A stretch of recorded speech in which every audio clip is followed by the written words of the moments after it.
Karena saya percaya sungguh-sungguh firman Tuhan itu punya daya, punya kekuatan. Dari sabdanya mengalirlah kesembuhan demi kesembuhan. Firman Tuhan itu menyembuhkan mereka yang sakit. Daya ilahi yang kita serap dari firman-Nya, daya kesembuhan yang sama yang dilakukan oleh Tuhan Yesus 2000 tahun yang lalu, itu sedang bekerja dalam diri kita. Salam damai sejahtera saudara-saudaraku yang terkasih pencinta firman Tuhan. Berjumpa kembali dengan Bible Learning with Father Joseph. Saudara-saudaraku, bagaimana kabar Anda hari ini? Pokoknya di sepanjang bulan September, di awal video saya akan bertanya untuk Anda. Ya, untuk Anda semua, teman-teman saya, oma, opa, om, tante, ibu, bapak, adik-adik, remaja semua. Apakah hari ini teman-teman semua sudah membaca Alkitab? Sudah mendengarkan firman Tuhan? Sudah mendengar sapaan-sapaan Tuhan untuk hidup kita masing-masing? Udah dong Romo, sekarang setiap pagi Romo, saya jadi rajin baca firman Tuhan. Romo, saya mau curhat Romo. Suami saya sekarang ini jadi rajin baca firman Tuhan gara-gara Bible Learning Romo. Puji Tuhan. Pokoknya setiap pagi nggak lagi baca-baca Instagram, baca-baca detik.com, baca-baca TikTok gitu ya. Mumpung Romo, telinga saya masih bersih di pagi hari. Hati saya masih bersih. Indra-indra saya masih bersih Romo. Mulut saya belum keluar kata-kata yang kotor. Mata saya belum melihat hal-hal yang aneh-aneh. Telinga saya belum mendengar hal-hal yang mengerikan Romo. Saya akan memperkaya diri saya dengan firman Tuhan. Itu saudara-saudara. Ataupun malam sebelum kita tidur, sebelum kita beranjak tidur, kita juga menutup diri kita, hari kita dengan firman Tuhan sebagai bekal kekuatan. Buat saya Romo Yosef, mau pagi kek, siang kek, malam kek, di waktu istirahat kek, berikan waktu yang istimewa, waktu yang berkualitas buat Tuhan melalui sabdanya. Banyak orang yang tidak tahu apa yang menjadi kebiasaan saya setiap saya selesai membaca firman Tuhan. Kan kalau di video ini kan setelah saya bikin video, saya matiin, Anda tidak tahu apa yang saya lakukan, bukan? Yang saya lakukan adalah saya mendoakan orang-orang sakit yang saya kenal maupun yang tidak saya kenal. Yang saya jumpai di rumah sakit, yang saya lihat di jalanan-jalanan, saya doakan mereka. Kok bisa begitu Romo? Karena saya percaya sungguh-sungguh firman Tuhan itu punya daya, punya kekuatan. Dari sabdanya mengalirlah kesembuhan demi kesembuhan. Firman Tuhan itu menyembuhkan mereka yang sakit. Saya sendiri pernah mengalaminya saat saya sakit, saat saya didera oleh berbagai macam sakit penyakit. Saya dekat dengan firman Tuhan dan saya memperoleh kesembuhan ketika saya mencoba melakukan dengan setia apa yang difirmankan Tuhan pada saya. Maka saudara-saudaraku, setiap Anda selesai baca firman Tuhan, Anda sebelum tutup dengan amin, tolong titip orang-orang sakit yang Anda kenal, orang-orang sakit di sekitar Anda, orang-orang sakit yang mungkin saat ini, meskipun Anda tidak kenal, dia tidak tahu Anda sedang mendoakan dia, bekerjalah rahmat-rahmat kesembuhan buat mereka. Selain orang-orang sakit, kalau masih ada waktunya juga, saya mendoakan mereka yang sedang kesulitan ekonomi, mereka yang sedang dijerat oleh hutang piutang, mereka yang sedang dijerat oleh roh-roh jahat, oleh kuasa-kuasa jahat. Ada kuasa kasih Tuhan yang membebaskan, yang memulihkan, yang menyembuhkan setiap kali kita membaca firman Tuhan. Jadi daripada baca dulu, terus kita sibuk masak, sibuk nyapu, sibuk ngajar, sibuk dalam kerjaan, terus nanti doain orang. Ya boleh juga sih, tapi saudara-saudara, daya ilahi yang kita serap dari firman-Nya, daya kesembuhan yang sama yang dilakukan oleh Tuhan Yesus 2000 tahun yang lalu, itu sedang bekerja dalam diri kita. Maka doakan. Jangan melulu habisi waktu kita dengan doa-doa untuk diri kita, untuk kebutuhan-kebutuhan kita, untuk masalah-masalah kita. Tuhan mengajak kita untuk juga punya hati pada orang-orang di sekitar kita. Nah, saudara-saudaraku yang terkasih, bisa mendoakan orang-orang sakit adalah salah satu karunia yang diberikan Tuhan pada kita. Fokusnya bukan apakah orang itu langsung sembuh atau tidak. Misalnya, yang lumpuh langsung berjalan, yang bisu langsung bisa berkata-kata, yang tuli langsung mendengar. Terus nanti ketika Anda tumpangin tangan, Anda doain, yang lumpuh tetap lumpuh, yang buta tetap buta, yang tuli tetap tuli, Anda merasa, waduh, doaku kurang kuat. Waduh, aku kurang sakti. Aduh, relasiku dengan Tuhan kurang baik-baik saja. Atau bahkan, ya ternyata di kitab suci itu cuma dongeng belaka. Saudara-saudara yang terkasih, soal apakah orang itu segera sembuh atau masih menunggu menjadi sembuh atau tidak sembuh, itu bukan urusan kita. Itu urusan Tuhan, Sang Pemilik kehidupan, Sang Pemberi anugerah. Semua itu anugerah, saudara-saudaraku. Kita ini pendoa-pendoa cuman jadi jembatannya. Tergantung Tuhannya, tergantung orang ini membuka diri atau tidak. Ujungnya doa kan bukan soal apakah doa saya, permintaan saya, keinginan saya langsung dikabulin atau tidak sama Tuhan. Bukan itu ujungnya. Tapi si pendoa membuka hatinya buat rencana Tuhan. Membuka hatinya supaya diberi kekuatan oleh Tuhan. Sehingga lebih kuat menjalani hidup. Menghadapi masalah-masalah. Mau digandeng sama Tuhan. Mau mengandalkan Tuhan. Supaya masalah-masalahnya dapat dilewati satu persatu. Itu ujungnya doa. Sebuah keterbukaan diri. Tuhan, ini aku Tuhan. Terjadilah padaku Tuhan apa yang kau kehendaki.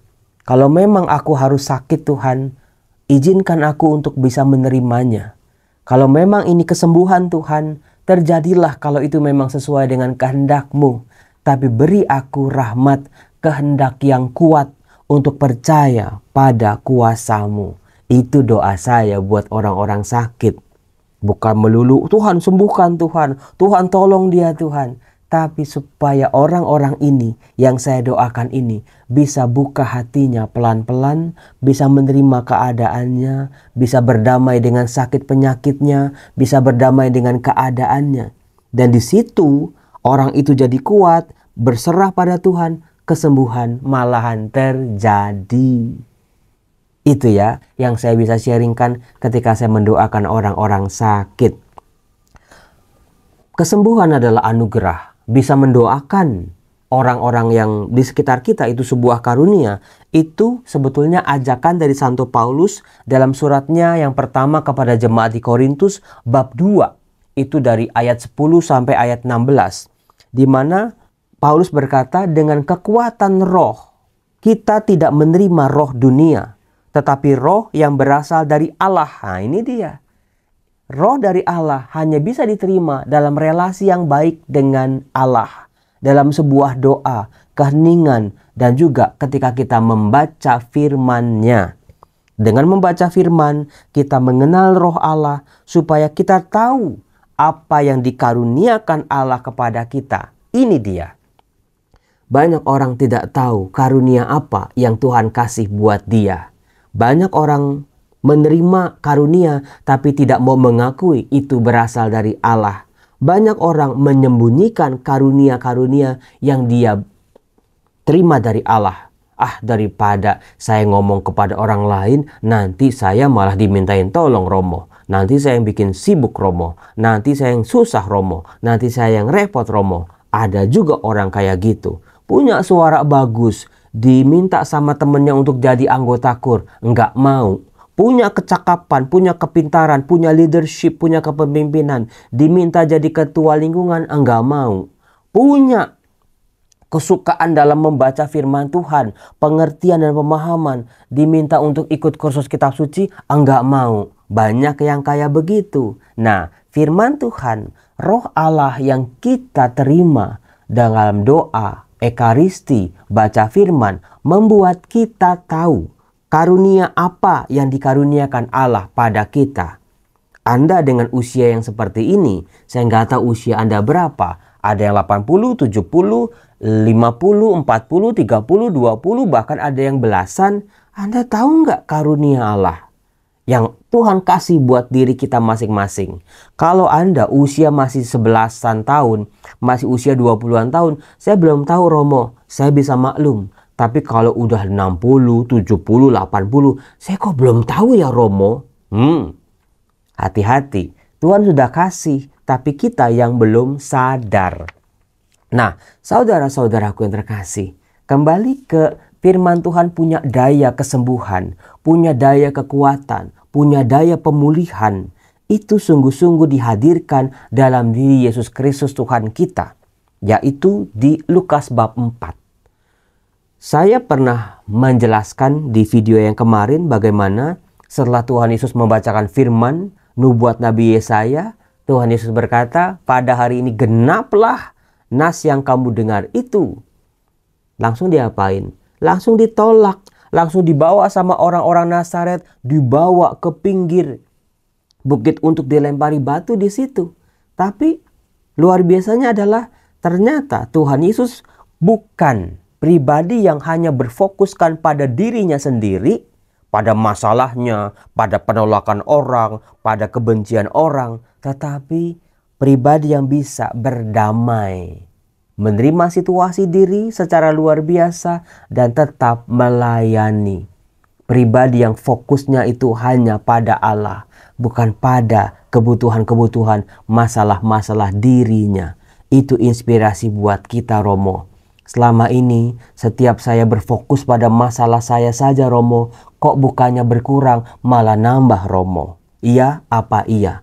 Coba Anda fokus yang ibu-ibu ya. Aduh aku punya jerawat nih di sini nih. Anda korek-korek, Anda bersihin. Besok nambah lagi jerawat di sebelah sini. Nambah lagi jerawat di jidat. Begitu. Setiap kita terlalu berfokus pada kebutuhan, masalah-masalah kita. Utang saya Romo, anak saya Romo begini-begini. Nambah lagi nanti utangnya. Nambah lagi itu anak perkara-perkaranya. Maka coba latih diri kita dengan firman Tuhan. Oke, kita punya masalah, oke. Masalah kita berat, iya kita akui. Tapi bukan menjadi alasan buat kita menutup diri kita untuk bisa punya hati, perhatian, empati kepada orang-orang di sekitar kita. Itulah misteri dalam Kristus. Dikatakan Yesus pergi ke Kapernaum dari Nazaret karena ditolak di kampungnya sendiri. Yesus naik ke atas ke Kapernaum di sebuah kota di Galilea. Di situ tetap Yesus mengajar seperti yang dia lakukan di Nazaret. Sekarang di hari Sabat Yesus mengajar lagi. Saya sendiri aja baca ayat ini langsung seperti ketabok-tabok. Kadang-kadang saya ngajar mahasiswanya nggak semangat, saya khotbah, orang yang mendengarnya bosen misalnya, aduh capek juga, udah jauh, udah banyak tantangannya, tapi fokus pada pelayanan, fokus pada Allah bukan pada diri sendiri, bukan pada penerimaan ataupun penolakan orang lain. Nah di sini di Kapernaum beda sama di Nazaret. Waktu di Nazaret Yesus ditolak, sekarang Yesus orang-orang takjub mendengar pengajarannya sebab perkataannya penuh kuasa. Ini sabda Tuhan penuh kuasa seperti yang dihadirkan dalam Lukas bab 4 ayat 31 sampai 37. Orang-orang yang mendengar Yesus berkata-kata pada waktu itu takjub. Kata-katanya bukan suara biasa, bukan kata-kata biasa, tapi kata-kata yang penuh kuasa. Waduh Tuhan, ampuni aku orang berdosa ini Tuhan. Seringkali aku membaca firman Tuhan seperti baca buku cerita, seperti baca akun-akun gosip, seperti membaca ya koran seperti itu aja. Tuhan terima kasih kau sadarkan aku. Ada kuasa mengalir di telingaku, di hatiku, di seluruh tubuhku setiap aku membaca firman Tuhan. Kuasanya luar biasa. Di rumah ibadat itu ada seorang yang kerasukan setan. Nah ini dia. Bayangin saudara-saudara, si pengecoh ini bisa memasuki diri seseorang sampai orang itu ada di rumah ibadat, sedang mendengarkan sabda Tuhan. Nah Romo, kok mengerikan ya Romo? Iya, Bagaimana si pengecoh ini bisa memperdayai manusia dengan segala macam tipu dayanya. Bahkan berlagak seperti orang yang suci, berlagak seperti orang yang dekat dengan firman Tuhan. Orang itu berteriak dengan suara keras, "Hai engkau Yesus orang Nazaret." Lihat, Yesus di situ sebetulnya sedang diserang. Kamu orang Nazaret kan? Kamu kan baru ditolak waktu di Nazaret. Itu kan yang mengerikan sebetulnya. Apa urusanmu dengan kami? Jangan banyak cincong, jangan kepo, jangan ngurusin urusan orang. Kamu aja juga hidupnya nggak diterima. Kamu juga banyak ditolak. Kamu juga banyak nggak disukain. Nggak usah ngurusin kami. Kurang lebih seperti itu. Engkau datang hendak membinasakan kami. Orang yang seringkali pikirannya negatif mulu. Hati-hati di situ. Hati-hati. Bisa jadi pikiran kita sedang dikuasai oleh sesuatu yang lain. Aku tahu siapa engkau. Engkau yang kudus dari Allah. Saudara-saudara, ini sebetulnya dari rangkaian kata-kata si orang yang kerasukan iblis ini adalah rangkaian-rangkaian yang berusaha menghancurkan karya pelayanan Tuhan Yesus. Kok bisa gitu, Romo? Bukankah yang disebut oleh si iblis itu, engkau yang kudus dari Allah, itu adalah sebuah keuntungan buat Tuhan Yesus sehingga orang-orang di sekitar itu jadi tahu siapa dia. Saudara-saudara yang terkasih, mengenal Tuhan, mengenal misterinya itu butuh proses. Yang sedang di serangan-serangan yang dilancarkan oleh si iblis adalah sebuah cara instan. Orang-orang akan takjub, orang-orang akan wow, orang-orang akan luar biasa menyambut Yesus, tapi tidak punya relasi yang mantap. Itu cara-cara instan yang seringkali mengecoh. Lalu Tuhan Yesus tidak mau banyak kata-kata, langsung berkata, "Diam. Jangan lanjutkan kata-katamu, keluarlah daripadanya." Sesuatu yang sederhana, tegas, fokusnya hanya pada Allah, bukan pada puji-pujian dari si iblis ini. Maka setan itu menghempaskan orang itu ke tengah-tengah orang banyak, lalu keluar daripadanya, dan sama sekali tidak menyakitinya. Luar biasa bukan? Hanya beberapa kata, "Diam, keluarlah daripadanya." Itu ya, bukan kayak dukun-dukun yang ngomong ngoceh-ngoceh, ngobrol-ngomong dengan berbagai macam kalimat yang panjang-panjang, doa yang panjang-panjang, mantra yang panjang-panjang. Tuhan Yesus cuman diam, keluarlah daripadanya. Langsung tunduk, langsung nurut itu si iblis. Karena Yesus punya kuasa. Di setiap sabda yang keluar dari mulut Yesus betul-betul punya kuasa. Yang menyembuhkan, yang memulihkan, yang menolong, yang melindungi anak-anak Tuhan ini yang sedang dalam pengaruh-pengaruh roh-roh jahat, sakit penyakit, penderitaan yang tidak berkesudahan. Gak heran dikatakan semua orang takjub, berkata satu sama lain, "Alangkah hebatnya perkataan ini." Saudara, apakah ketika Anda membaca firman Tuhan, Anda berhenti pada kata ini? Betapa hebat perkataan ini. Betapa luar biasanya sabda Tuhan ini. Betapa eloknya, indahnya, manisnya kata-kata Tuhan dalam telingaku yang ketika mendengar, mulutku yang membaca, mataku yang melihat, hatiku yang digerakkan oleh kuasa kasih Allah itu. Betapa hebatnya perkataan Tuhan ini buat saya, buat Anda, dan buat kita semua. Saudara-saudaraku yang terkasih, itulah kekuatan Allah yang menyembuhkan. Maka saya mengundang Anda, coba setelah kita membahas firman Tuhan, berbicara tentang Tuhan, tentang firman-Nya, coba sebut beberapa orang, semakin banyak orang semakin bagus. Orang-orang sakit, orang-orang yang sedang dalam penderitaan, orang-orang yang sedang dalam keadaan sulit ekonomi, orang-orang yang sedang terlilit hutang piutang. Jangan pertama-tama menyebut nama Anda sendiri. Coba keluar dari tempurung hidup kita. Belajarlah melihat kesusahan sesama. Tuhan, kuasa-Mu, firman-Mu yang kami dengar adalah firman yang penuh kekuatan. Kami mohon dengan kekuatan itu, bukan dengan kekuatan kami sendiri. Kami doakan orang-orang yang kami doakan ini, yang kami sebut dalam doa-doa kami ini. anak-anak kami, pasangan kami, orang tua kami, teman-teman, sahabat, kenalan kami. Mereka sangat amat membutuhkan belas kasihan-Mu. Tuhan, kiranya sabda-Mu yang Kau ucapkan 2000 tahun yang lalu, kembali kami dengar hari ini, dan kembali juga memulihkan dan menyembuhkan kami. Bebaskan kami dari yang jahat. Amin. Tuhan berkatilah kami semua, dalam nama Bapa dan Putera dan Roh Kudus. Amin. Salam. Jangan lupa nanti malam, besok pagi, nanti siang baca firman Tuhan ya. Bye-bye.